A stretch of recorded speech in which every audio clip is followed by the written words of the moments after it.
the deployment itself, going into it and looking at it, probably the most stressful part of your deployment experience is the thought of the death part of it. Either taking a life, or someone taking your life, or losing friends to that kind of thing. So I think that was one of the most difficult things to deal with, only because being in the Army for 28 years, I haven't had to be in that place, and at the time it was probably less than 25 years. So the thought of being in an area where you can lose your life, or that you have to make that decision and take another life, and not only that, but the things that you do every day. In a position that I was in as a base operations officer, I was making decisions on things that could have affected others, including the Iraqi soldiers' lives. And in the instance that I made a decision about what was going to happen with material or anything that went through the base and how we were going to use it, could affect a life. Instances come up where I couldn't give out fuel, where someone may have died out there on the road, or generators going down at night where where the snipers are there, or someone cutting your generator lines on the other side of the base. Was all those things involving loss of life or injury. So in my position, I'd have to say that the biggest stressor was the life and death situation. Family here singing "Where'd You Go?" I miss you so.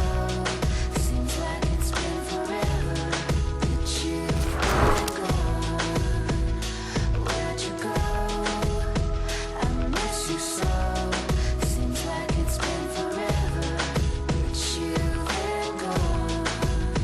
Please come back home. I want you to know it's a little fucked up that I'm stuck here waiting, no longer debating, tired of sitting and hating and making these excuses for why you're not around. Each deployment had its own different kinds of stress.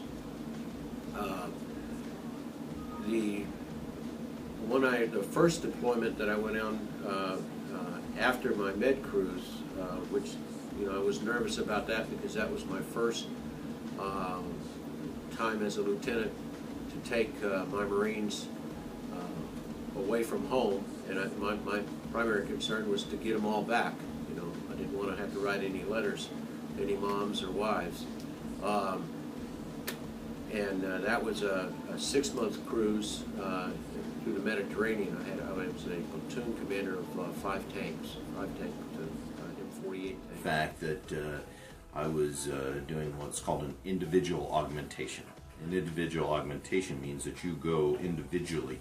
You are extracted from your unit that you're normally attached with and sent over, and you augment a unit that exists in theater. The difficulty with this is that you kind of are disassociated with your normal chain of command. You are off on your own, so to speak, and find yourself in a new role, in a new war, in a new battlefield, under new circumstances, away from your routine chain of command. So that I found that was one of the most difficult things for me on the deployment, aside from the general stuff, the physical demands, the mental demands, and whatnot. So I miss you so. Seems like it's been forever that you've been gone.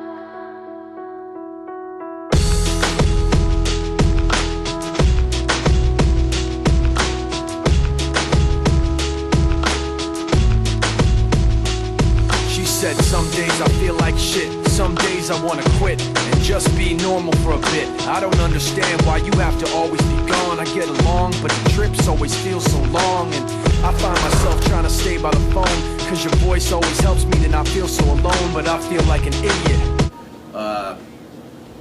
I can tell you that I had 7 kids. We had 3 by natural means, and we adopted 4. So we kind of picked up kids as we traveled around. I was in the Marine Corps 29 years, 4 months and 1 day, active in reserve time. I deployed 11 times 11 different deployments, and we moved, our family moved 18 times.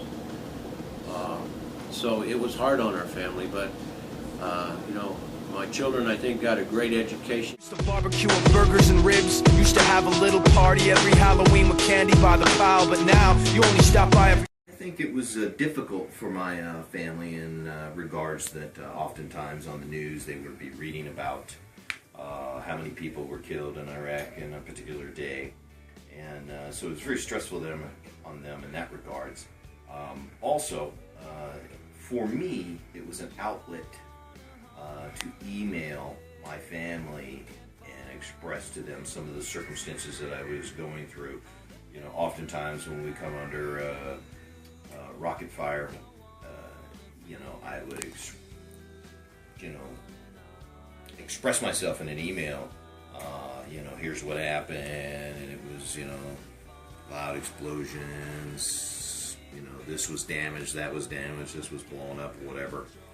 And it was that message, although a release for me, was very difficult for my family to digest. Them imagining all the danger that I was in put a great amount of stress on my family. And that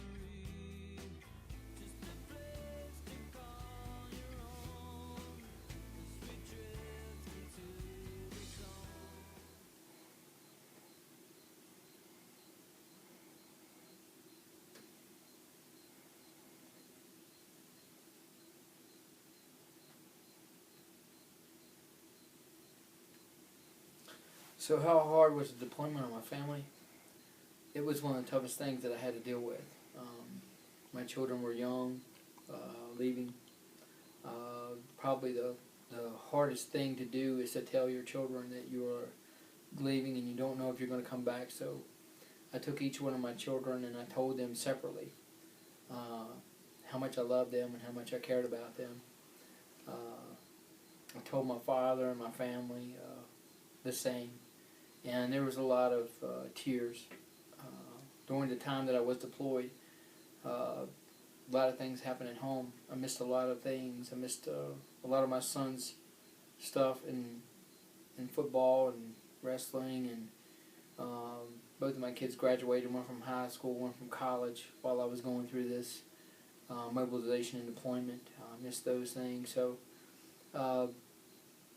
very hard in a lot of ways, just the fact that I was missing them routinely. Only called them once a week, and I worked long hours while I was in Iraq, so the time that I get to talk to them was just a few minutes, because you know there are a lot of people waiting to get on the phone, so you get a few minutes on the call. And sometimes you can Skype and the like, but just seeing your family from that far away is always a sad time. But